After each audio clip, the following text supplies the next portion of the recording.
Les scribes et les pharisiens amenèrent à Jésus une femme qu'on avait surprise en adultère. Maître, lui dirent-ils, Moïse nous a prescrit de lapider ces femmes-là. Et toi, qu'en dis-tu? Jésus, se baissant, se mit à tracer du doigt des traits sur le sol. Comme il continuait à lui poser des questions, Jésus se redressa et leur dit que celui d'entre vous qui n'a jamais péché lui jette la première pierre. Après avoir entendu ces paroles, ils se retirèrent l'un après l'autre, à commencer par les plus âgés.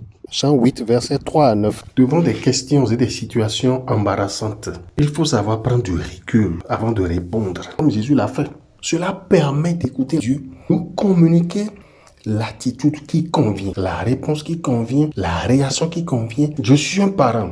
Mon enfant me répond mal. Je ne le gifle pas sur le champ. Je prends du recul pour aborder la situation avec plus de calme et de sagesse. Si Jésus ne s'était pas tué d'abord, n'aurait pas pris du recul, il n'aurait pas servi cette question qui a fait partie des gens. Prendre du recul n'est pas de la faiblesse, c'est de la haute intelligence qui permet de faire preuve de sagesse dans nos réponses, dans nos réactions. On me pose une question, j'ai l'impression d'avoir la réponse, mais je peux être d'abord pour laisser les autres parler. Et parfois, c'est à travers ce que les autres disent que je trouve mes orientations pour mieux répondre.